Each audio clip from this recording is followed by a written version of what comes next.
로마서 8장 18절부터 마지막 절까지 함께 읽겠습니다. 생각하건대 현재 고난은 장차 우리에게 나타날 영광과 비교할 수 없도다. 피조물이 고대하는 바는 하나님의 아들들이 나타나는 것이니 피조물이 허무한데 굴복하는 것은 자기 뜻이 아니요 오직 굴복하게 하시는 이로 말미암음이라.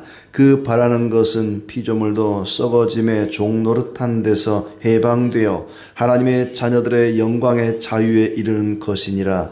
피조물이 다 이제까지 함께 탄식하며 함께 고통을 겪고 있는 것을 우리가 아느니라. 그뿐 아니라 또한 우리 곧 성령의 처음 익은 열매를 받은 우리까지도 속으로 탄식하여 양자될 것 곧 우리 몸의 속량을 기다리느니라.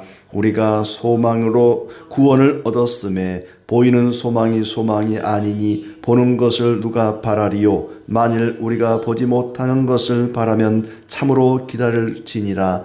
이와 같이 성령도 우리의 연약함을 도우시나니 우리는 마땅히 기도할 바를 알지 못하나 오직 성령이 말할 수 없는 탄식으로 우리를 위하여 친히 간구하시느니라.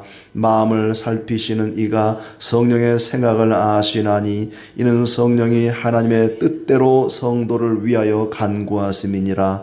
우리가 알거니와 하나님을 사랑하는 자 곧 그의 뜻대로 부르심을 입은 자들에게는 모든 것이 합력하여 선을 이루느니라. 하나님이 미리 아신 자들을 또한 그 아들의 형상을 본받게 하기 위하여 미리 정하셨으니 이는 그로 많은 형제 중에서 맏아들이 되게 하려 하심이니라. 또 미리 정하신 그들을 또한 부르시고 부르신 그들을 또한 의롭다 하시고 의롭다 하신 그들을 또한 영화롭게 하셨느니라. 그런즉 이 일에 대하여 우리가 무슨 말 하리요? 만일 하나님이 우리를 위하시면 누가 우리를 대적하리요? 자기 아들을 아끼지 아니하시고 우리 모든 사람을 위하여 내주신 이가 어찌 그 아들과 함께 모든 것을 우리에게 주시지 아니하겠느냐? 누가 능히 하나님께서 택하신 자들을 고발하리요? 의롭다 하신 이는 하나님이시니 누가 정죄하리요? 죽으실 뿐 아니라 다시 살아나신 이는 그리스도 예수시니 그는 하나님 우편에 계신 자요 우리를 위하여 간구하시는 자시니라. 누가 우리를 그리스도의 사랑에서 끊으리요? 환난이나 곤고나 박해나 기근이나 적신이나 위험이나 칼이랴. 기록된 바 우리가 종일 주를 위하여 죽임을 당하게 되며 도살당할 양같이 여김을 받았나이다 함과 같으니라. 그러나 이 모든 일에 우리를 사랑하신 이로 말미암아 우리가 넉넉히 이기느니라. 내가 확신하노니 사망이나 생명이나 천사들이나 권세자들이나 현재 일이나 장래 일이나 능력이나 높음이나 깊음이나 다른 어떤 피조물이라도 우리를 우리 주 그리스도 예수 안에 있는 하나님의 사랑에서 끊을 수 없으리라. 아멘.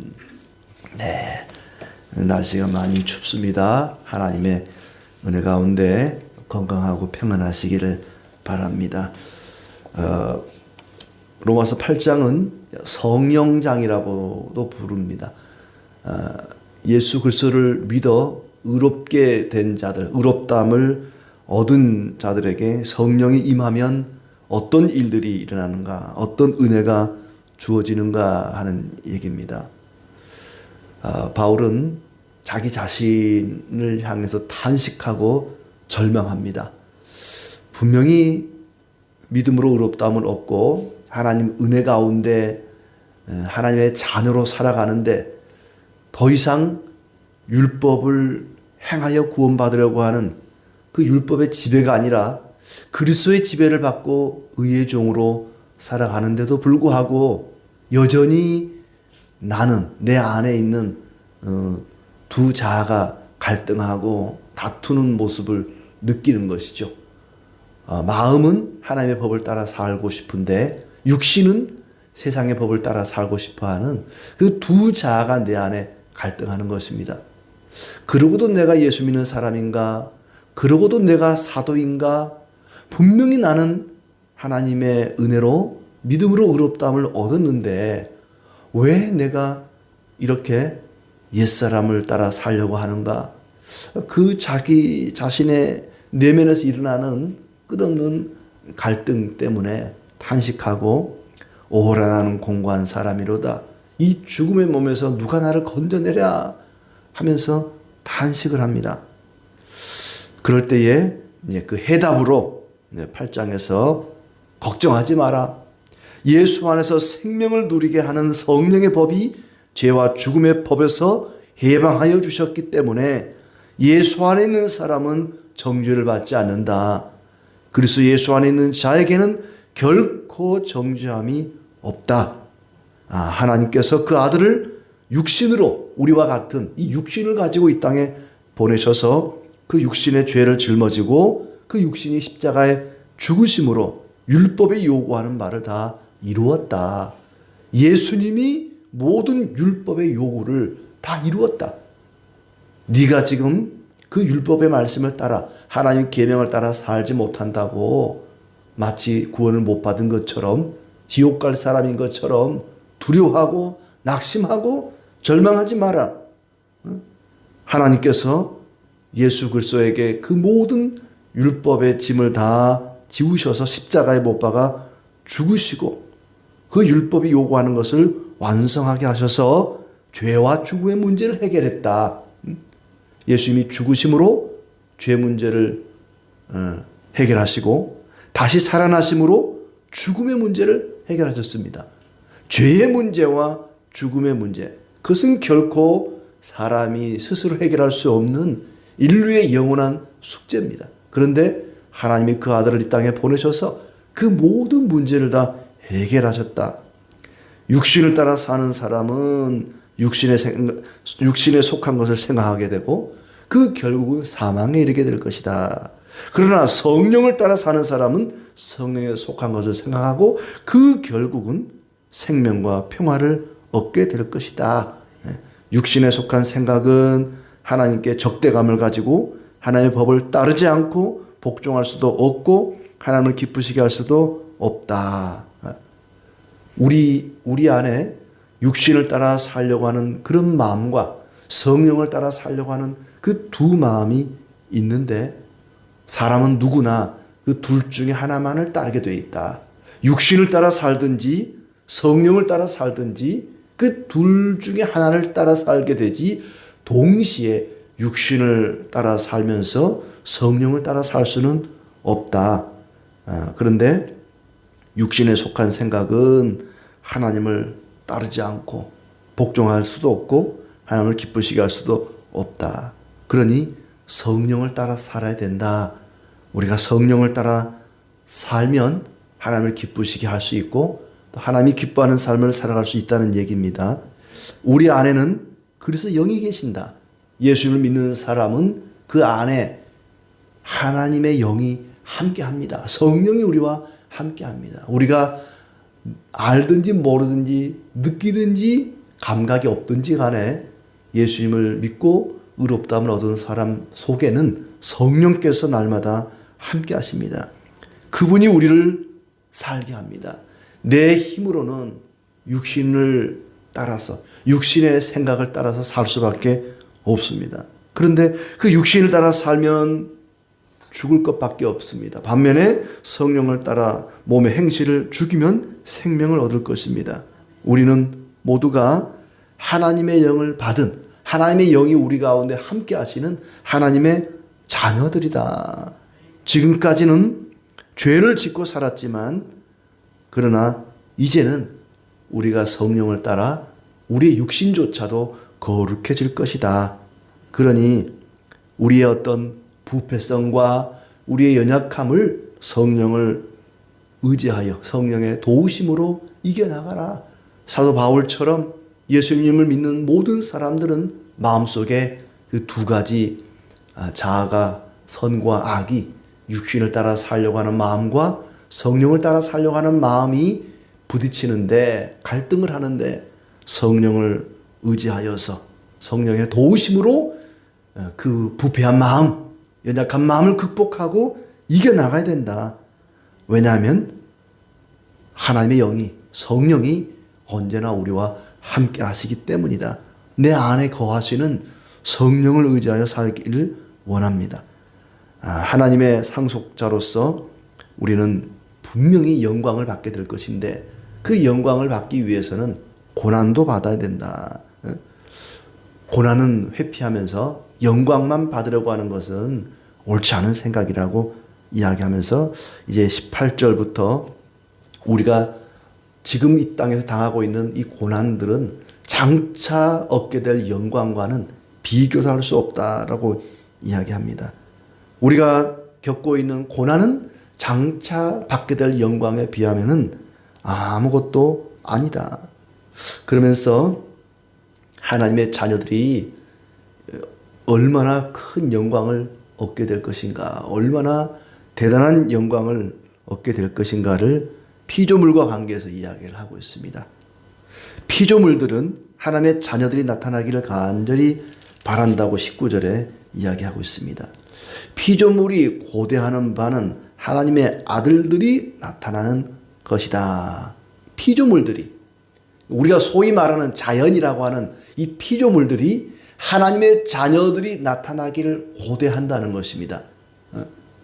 우리가 눈에 보고 살아가는 이 산과 들과 나무와 꽃과 이 하늘의 새들과 이 구름과 이 모든 우리가 두 발을 딛고 살아가는, 우리가 숨쉬며 살아가는 이 피조 세계가 하나님의 자녀들이, 하나님의 아들들이 나타나기를 기다린다, 고대한다 그랬습니다. 왜냐하면 하나님의 자녀들만이 이 피조물들을 사랑하고 보존할 것이기 때문에 그렇습니다. 온 자연이 탄식한다 그렇습니다. 피조물이 허무한데 굴복하는 것은 자기 뜻이 아니요 오직 굴복하게 하시는 이로 말미암이다. 피조물들이 탄식하며 함께 고통을 겪고 있는 것을 우리가 아느니라 그랬어요. 이 피조물들이 고통을 겪고 탄식한다는 것입니다. 막 사람들에 대해서 원망하고 화를 내고 성질을 낸다는 거예요. 인간의 타락과 함께, 아담과 하와의 범죄 이후에 인간의 타락과 함께 이 피조물들도 고통 속에 살아갑니다. 창세기에 이미 그것을 말씀하고 있죠. 아담과 하와와 더불어서 이 피조 세계가 고통을 받게 될 것이다. 우리가 겪고 있는 이 소위 말하는 자연재해라고 하는 것들은 피조물들의 화내는 것입니다. 성질 내는 것이에요. 전례 없는 비가 많이 오고 눈이 많이 오고 엄청난 예전에 없던 그런 더위와 추위와 이런 기후 변화들, 기후 붕괴 현상들이 피조물들의 이 자연이라고 하는 것들의 화냄이라는 거예요. 성질을 내는 것입니다. 예전에 없던 그런 엄청난 한파가 몰아닥친다. 이 피조 세계가 우리 인간에게 화를 내는구나. 이 자연 환경을 파괴하고 인간의 그 욕망이 막 상가들을 파괴하고 무너뜨리고 그러다 보니까 이것들이 지금 화를 내고 있구나. 그런데 하나님의 자녀들이 나타나서 이 피조 세계를 아끼고 사랑하고 보존하고 가꿀 것이기 때문에 그들이 하나님 자녀들이 나타나기를 간절히 바라고 있다는 것입니다. 이 모든 자연 현상들, 기후 붕괴 현상들은 죄의 결과다 하는 것이 분명하고, 또한 그들이 신음하고 고통한다.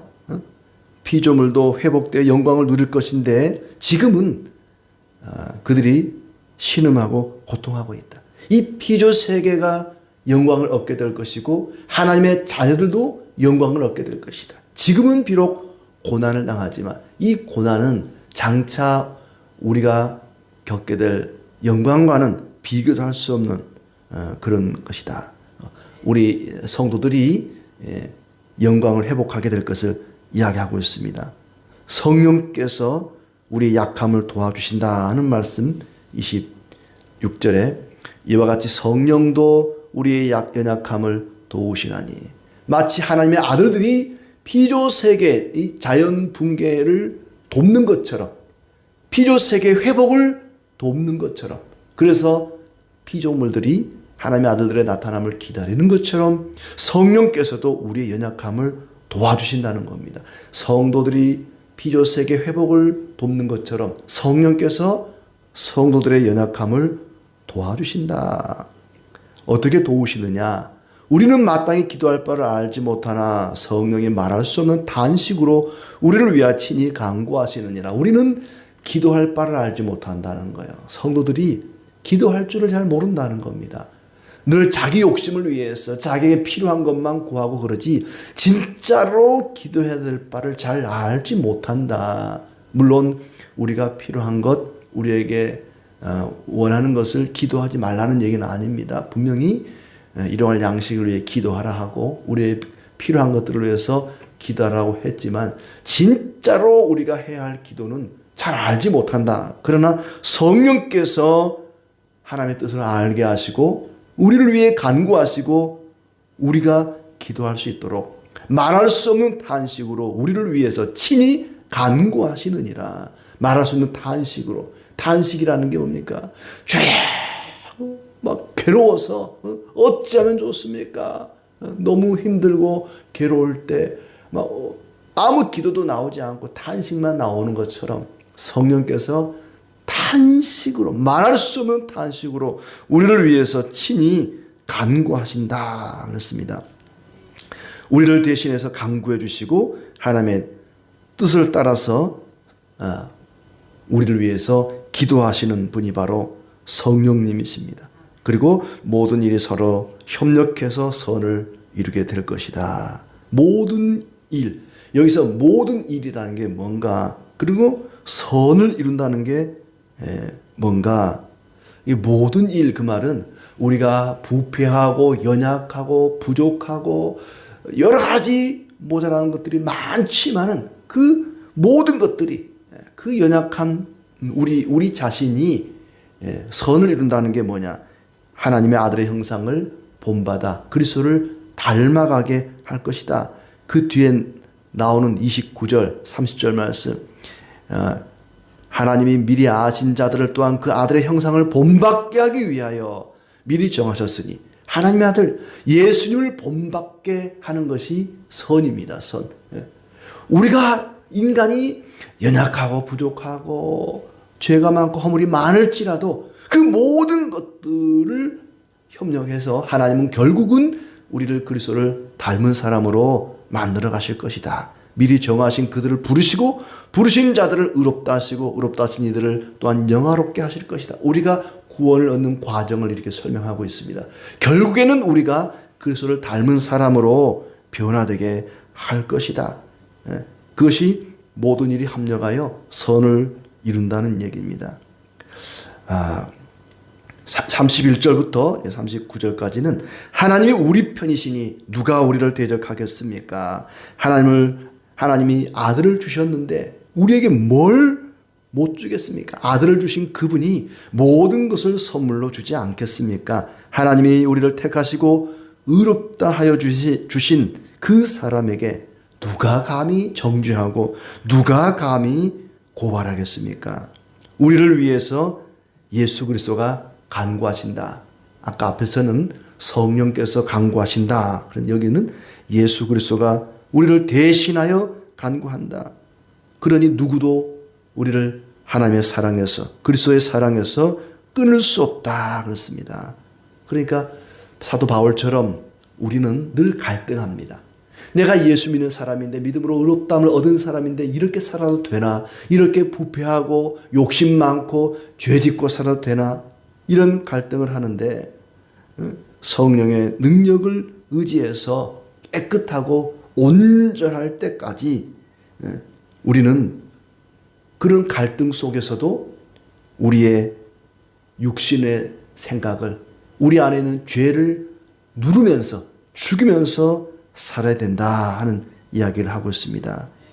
우리 안에 이런 갈등, 부패와 연약함과 선과 악의 싸움은 주님 오실 때까지 계속될 것입니다. 그렇다고 해서 구원받지 못한 것이 결코 아니다. 우리가 구원받았다는 증거입니다. 살아있다는 증거죠. 죽은 사람은 싸우지 않습니다. 살아있기 때문에 내 안에서 선과 악이 갈등하는 것이죠. 죄와 싸우는 것도 성령이 내 안에 계시다는 증거입니다. 우리가 실패하더라도 선을 행하며 성령을 따라 사는 일에 실패하더라도 하나님을 아버지라 부르면서 아버지 하면서 다시 일어나라, 다시 의를 행하며 살기로 다짐하고 열심을 내라고 격려하고 있습니다. 성도들이 피조물을 돕는 것처럼 성령께서 성도들을 돕기를 기다리고 계신다. 성령께서 나를 위해 기도하시고 예수님께서 나를 대신하여 기도하십니다. 성령의 기도, 예수님의 기도, 그건 하나님의 기도 아니겠습니까? 하나님이 하나님께 기도합니다. 그 기도는 당연히 이루어질 것입니다. 성령께서 나를 위해 기도하시는 그 간구는 반드시 이루어질 것입니다.